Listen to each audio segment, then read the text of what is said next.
6 de la mañana, 49 minutos. Saludamos al señor Ricardo Arias, delegado del Sistema de Alertas Tempranas de la Defensoría del Pueblo. Señor Arias, gracias por acompañarnos. Buenos días. Hola Luis Carlos, muy buenos días y muy buenos días también a los oyentes de la FM.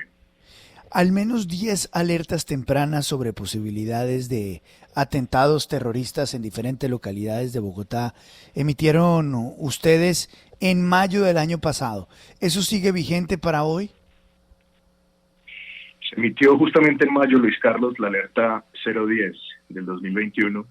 Está vigente y puso el foco en 10 localidades de Bogotá, entre ellas Ciudad Bolívar, Usme, Bosa, Kennedy, San Cristóbal, Fontibón, y en 12 municipios de Cundinamarca. Estos, por supuesto, que son vecinos a aquellas localidades que están advertidas en la ciudad de Bogotá y que corresponden a 2 corredores estratégicos, como lo hemos mencionado nosotros.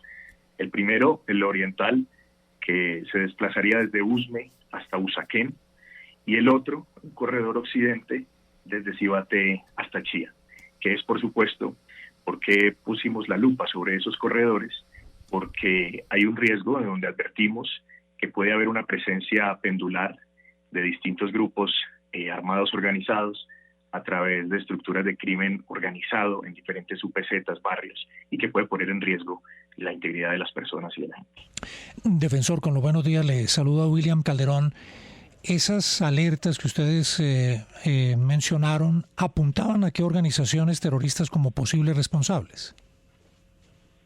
Hola William, muy buenos días, me alegra saludarlo. Nosotros hemos mencionado en estas alertas tempranas con bastante certeza, sin titubeos, la presencia del Frente de Guerra Urbano, del ELN, por ejemplo, en diferentes localidades como Usme, San Cristóbal, Fontibón, Engativá, Ciudad Bolívar, facciones disidentes de las antiguas FARC-EP y otro tipo de organizaciones criminales, como por ejemplo en la alerta temprana 010 hace énfasis en los paisas y los boyacos.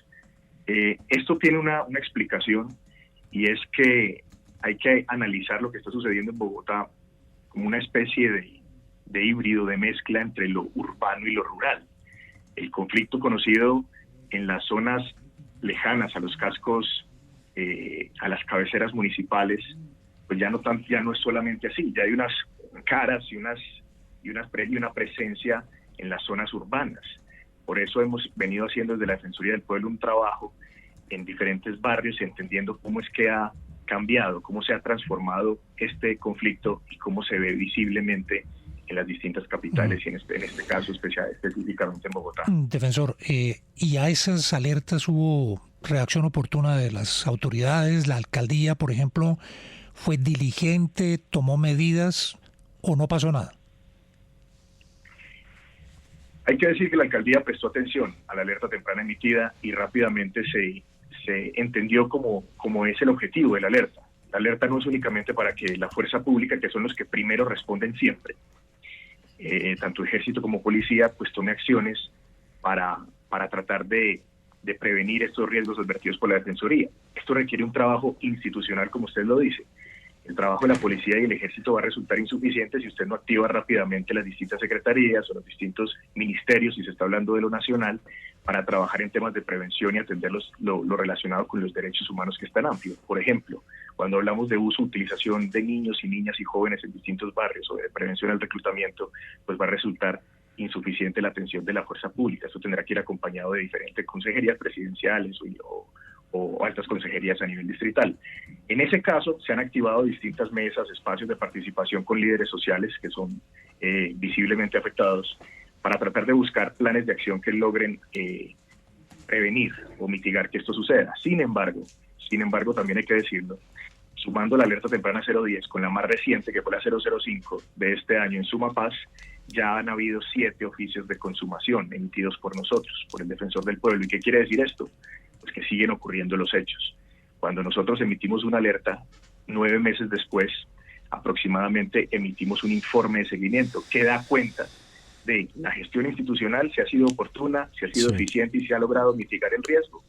Y si el riesgo ha evolucionado, si hay nuevos actores, si se ha acrecentado en distintas UPZs, en distintos barrios, Y eso es lo que venimos haciendo para próximamente comunicar a la opinión pública cómo es que se ha venido reaccionando frente a esta alerta temprana. Esa es justamente la inquietud, William. Estas alertas tempranas no son únicamente reactivas, estas alertas tienen que entenderlo los mandatarios como la principal herramienta que tiene la gente hoy en materia de prevención. Sí, pero señor delegado, entonces justamente, ¿qué está pasando con la alcaldía de Bogotá? Porque los mensajes son contrarios. Ustedes ratifican en sus alertas y lo vuelven a hacer que sí hay presencia de algunos reductos de grupos armados organizados que podrían operar en zonas puntuales de los municipios aledaños de Bogotá y en algunas localidades de Bogotá. Pero la alcaldesa Claudia López ha dicho enfáticamente que eso no es cierto y que no hay presencia de grupos armados en Bogotá a pesar de que vemos este tipo de atentados. ¿A quién le creemos entonces? Pues mire, aquí hay un equipo muy robusto de la Defensoría que trabaja en territorio permanentemente, que trabaja en esas UPZs, que trabaja en los distintos barrios y localidades, que tiene una confianza que no necesariamente es la confianza que tienen distintas entidades, ni del orden nacional ni distrital. La gente confía mucho en la Defensoría y nosotros honramos esa confianza con los líderes comunitarios, con defensores de derechos humanos, con distintas organizaciones, en donde en la confidencialidad que nos caracteriza con ellos, pues este no es un trabajo de la noche a la mañana, ni cuando llegó la alcaldesa de Bogotá empezamos a hacer la alerta temprana. Esto viene construido de mucho tiempo atrás y ese trabajo nos ha llevado a conocer unas dinámicas pues que desafortunadamente cuando se dijo desde 2018 es que mire, esto no es nuevo, Luis Carlos lo decía, 11 alertas tempranas ha emitido la Defensoría del Pueblo desde 2018 y tampoco esto es un tema de la actualidad del gobernante Bogotá. En 2018 fueron emitidas 4, en 2019 3, 2020 2, una reciente en 2021 que es de la que estamos hablando ahorita y la de 2022. Entonces, si venimos dando puntadas contundentes frente a distintas conductas que se han venido realizando, por ejemplo, con incautación de artefactos explosivos, con el uso, utilización de niños y niñas en diferentes barrios, con la presencia pendular, esporádica, de facciones disidentes de FARC. Aquí nosotros hemos advertido y hemos hablado del Frente Primero, del Frente 42, del Frente Décimo. Lo que pasa es que cuando van a lo que tradicionalmente sucedía, entonces dicen, pero ¿cómo es si el Frente Décimo opera principalmente en otro departamento? Está mucho más asociado con Arauca, por ejemplo. Pues es que la dinámica ha cambiado y desde Arauca hay unos intereses importantes y desde distintos departamentos en corredores estratégicos que tienen que ver principalmente con el narcotráfico. Eso es lo que ha venido sucediendo, pero hay que entenderlo. De nada sirve cuando emitimos una alerta temprana que la sesión de la CIPRAT o de seguimiento sea para debatir o no si existe la presencia de grupos armados organizados, porque genera más bulla que decir que hay un grupo de delincuencia común. Pero la realidad es que estos llamados de la Defensoría solo tienen un fin, y no es cuestionar ni señalar, es advertir para que no sucedan cosas. Por ahí alguien nos decía alguna vez, venga, si en este mes no ha habido homicidios en esta zona puntual que ustedes están haciendo referencia en esta vereda y en esta peseta, ¿por qué la alerta? Pues precisamente la alerta es para que no ocurran homicidios, ni para que no ocurran desplazamientos. Ese es el espíritu de las alertas tempranas. Claro. Señor Arias, buenos días. Precisamente el terrorismo es tan difícil en el mundo de combatir porque nadie sabe por dónde va a atacar ni cómo va a atacar, porque se esconde, porque se camufla, y eso es lo que lo hace tan difícil. Y tiene usted razón, que muchas de los temas son las peleas entre si las alertas tempranas estaban bien, si dijeron o no dijeron, y ustedes les las advertimos y ellos, pero nos dijeron, ¿no será que se necesita ir un poquito más allá? Es decir, que esas alertas vayan acompañadas de una información mucho más profunda de inteligencia que se haga con la policía para saber de dónde van a venir. Es decir, es muy difícil decir si aquí están en riesgo de ataques o están en riesgo. Imagínese Bogotá, una ciudad de 10 millones de habitantes, lo complicado que es saber a dónde van a atacar, por dónde. ¿Será que se necesita como trabajar mucho más allá, integrar mucho más allá las instituciones para tener una información mucho más cercana y certera?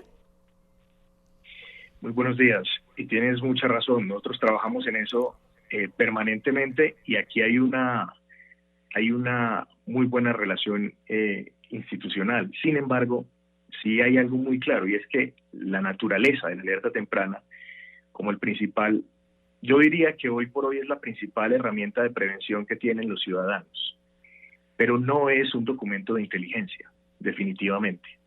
Para eso, la policía y el ejército tienen sus instrumentos, tienen sus herramientas, y qué bueno fuera, desde su competencia, que de hecho ocurre. Cuando yo digo que el ejército y la policía son los primeros respondientes, es porque es así. Es la primera institución. Cuando nosotros emitimos una alerta temprana, que primero presenta respuesta inmediata, tanto de inminencia como estructural.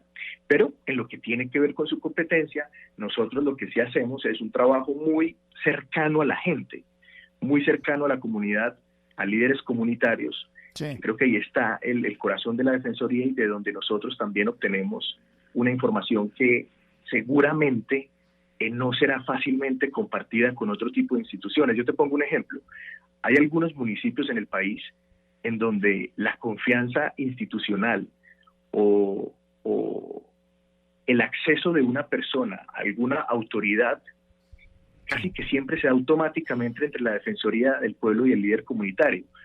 Un ejemplo, a veces uno no encuentra tan fácil denuncias y dicen, venga, pero es que aquí no se está denunciando el reclutamiento y ustedes están diciendo que lo hay. O venga, es que aquí no hay denuncias de trata de personas y ustedes lo están diciendo que lo hay. Pero cuán difícil es que una persona tenga la confianza para denunciar algún tema relacionado con lo que acabo de decir, reclutamiento o trata de personas. Es muy complejo. A la Defensoría, en la confianza que existe de años, sí hay una comunicación muy, muy directa con las víctimas y con los defensores de derechos, en este caso, de cualquier tipo. Y eso es un baluarte, eso es un valor que enriquece la alerta temprana y que la diferencia de otro tipo de herramienta o de instrumento que se tenga. Claro.